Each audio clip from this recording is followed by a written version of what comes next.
EP. ജയരാജന്റെ നേതൃത്വത്തിൽ ഒരു റിക്രൂട്ടിംഗ് ഏജൻസി പ്രവർത്തിക്കുന്നുണ്ടെന്ന് കോൺഗ്രസ് നേതാവ് ദീപ്തി മേരി വർഗീസ്. ദല്ലാൽ നന്ദകുമാറും ഇ.പി. ജയരാജും തൃക്കാക്കര ഉപതെരഞ്ഞെടുപ്പ് സമയത്ത് തന്നെ വിളിച്ചിരുന്നു. ആർഷോയേക്കാൾ മോശം വാക്കുകൾ ഉപയോഗിച്ചിരുന്ന ആളാണ് മന്ത്രി പി രാജീവ് എന്നും വിമർശനം. ഇ.പി. ജയരാജൻ എന്ന് പറയുന്ന CPM-ന്റെ നേതാവ് നിലവിൽ കുറച്ചു കാലമായി ഒരു റിക്രൂട്ടിംഗ് ഏജന്റായി പ്രവർത്തിച്ചുകൊണ്ടിരിക്കുകയാണ്. തൃക്കാക്കര ഉപതെരഞ്ഞെടുപ്പുമായി ബന്ധപ്പെട്ട് ഈ ദല്ലാളും ഇ.പി. ജയരാജനും എന്നെ സമീപിക്കുകയുണ്ടായി.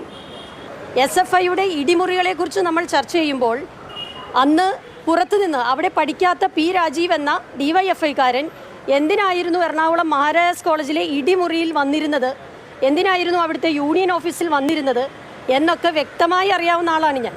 പെൺകുട്ടികളെ ഉൾപ്പെടെയുള്ള വിളിച്ചിരുന്നത് ഇന്ന് അർഷോ വിളിക്കുന്ന അതേ ഭാഷയിൽ തന്നെയായിരുന്നു. അർഷോയേക്കാൾ ഭീകരതയായിരുന്നു അന്ന് മഹാരാജാസ് കോളേജിൽ പി രാജീവ് സൃഷ്ടിച്ചിരുന്നത്.